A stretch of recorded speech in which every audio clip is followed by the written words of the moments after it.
नमस्कार दोस्तों। अपने दांव से बड़े बड़े पहलवानों को चित करने वाली विनेश फोगाट अब सियासी दंगल में है। दोस्तों, हरियाणा के चुनाव में अब बाजी पूरी तरह पलट चुकी है। लेकिन हरियाणा के चुनाव में जो नजारा देखने को मिला वो गुजरात लॉबी की नींद उड़ा देगा। विनेश फोगाट प्रियंका गांधी के साथ मंच पर थी। दोनों का एक साथ मंच पर होना बीजेपी को बेचैन कर गया। प्रियंका गांधी ने मंच से दहाड़ते हुए एक से बढ़कर एक सवाल लागे। प्रियंका ने पूछा, जब विनेश फोगाट के बाल मोदी की पुलिस खींच रही थी तो मोदी जी खामोश क्यों रहे? तब उनको देश की इस पहलवान बेटी की फिक्र क्यों नहीं हुई? जब वो संघर्ष कर रही थी तो मोदी जी ने उससे मुंह फेर लिया। अभी मैं विनेश जी के यहाँ से आ रही हूँ, जहाँ विनेश लड़ रही है, गर्व से मेडल लाई इस देश के लिए। क्या किया उसके साथ? जब संघर्ष कर रही थी, न्याय मांग रही थी तो मुंह फेर दिया। जब मेडल लाई तो घर बुलाया, चाय पिलाई, फोटो खिंचवाई अपने साथ मोदी जी ने। जब उसने कहा मेरे साथ अन्याय हो रहा है, मुंह फेर दिया। मोदी जी की पुलिस उसको खींचती है, उसके बाल नोचती है, उसकी पिटाई करती है। उसकी वो लड़की जिसने इतनी मेहनत की इस देश के लिए, इस प्रदेश के लिए, और जब जब चुनाव आता है फिर ये लोग फिर से बदल लेते हैं, बदल देते हैं, सारी बातें बदल देते हैं, अपना भेष बदल देते हैं।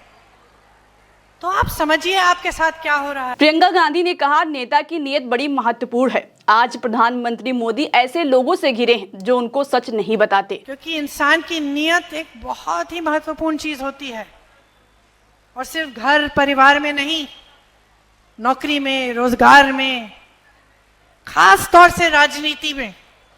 क्योंकि अगर नेता की नीयत ठीक नहीं होती, कुछ भी कर सकता है। सत्ता होती है, सत्ता होती है, अहंकार हो जाता है, चमचों से घिर जाता है। मोदी जी के साथ यही हुआ है। मोदी जी घिर गए हैं चमचों से, कोई सच बताने वाला है ही नहीं। एक दिन एक मुख्यमंत्री, अगले दिन दूसरा मुख्यमंत्री बदल देते हैं, मंच पे आते हैं, ऐसी ऐसी बातें करते हैं कि पूरा देश जान रहा है कि सच नहीं है। पूरा देश देख रहा है कि अरे मोदी जी सच नहीं बोल रहे हैं, और मोदी जी कहे जा रहे हैं। तो नियत बहुत ही जरूरी है।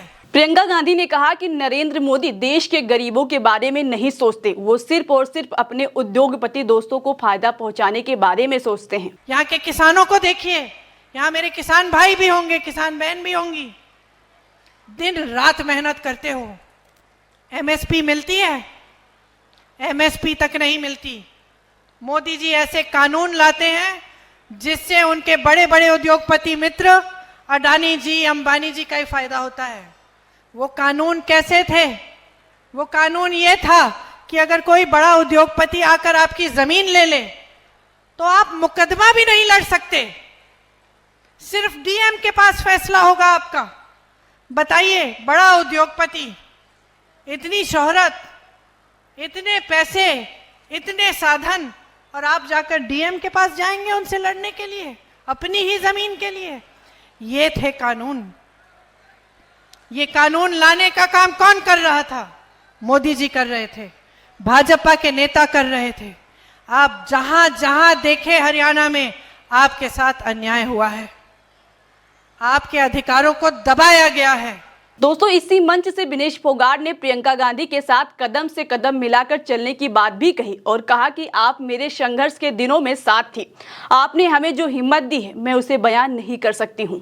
जब आपकी बेटी जंतर मंतर पे बैठी थी, प्रियंका गांधी जी वहां पे बड़ी बहन के नाते आई थी, और जो हिम्मत और हौसला हमें देने का काम किया था, मैं उनको शब्दों में ना बयां कर सकती हूँ, ना उस दर्द को मैं छुपा सकती थी। वो दर्द जब हमने दीदी को बताया, उनका जो एक हाथ था जो हमारे सिर के ऊपर उस दिन टिका था, आज भी वो हाथ की ताकत को मैं अपने ऊपर महसूस कर सकती हूँ। दोस्तों, हरियाणा से इस बार बीजेपी आउट हो रही है और कांग्रेस की एंट्री हो रही है। ये तय हो गया है कि 55 से 60 सीटें कांग्रेस ला रही है, और अब मंच पर एक साथ प्रियंका और विनेश का आना ये दिखा रहा है कि हरियाणा में बीजेपी का हाल पस्त है। बड़ी बड़ी बातें चुगली में कह जाती हैं। हाय दैया! सड़कों पर लड़ने वाली प्रज्ञा यहाँ नया रूप दिखलाती हैं। बीजेपी वाले वर्मा जी के दुल्हन बोली। अवध की बिटिया को है अपनी बोली, अपने देश की माटी पर अभिमान। अवधी भाषा वाली प्रज्ञा चाची की चुगली ने दुनिया में रचा कीर्तिमान। हम अपने उत्तर प्रदेश की माटी की महक देश विदेश तक पहुंचाते रहेंगे, ये हमारा वादा है। प्रज्ञा चाची की चुगली, देश का पहला राजनीतिक पंचोरा, यहाँ सबकी धुलाई होती है। सीजन 2 जल्द आ रहा है।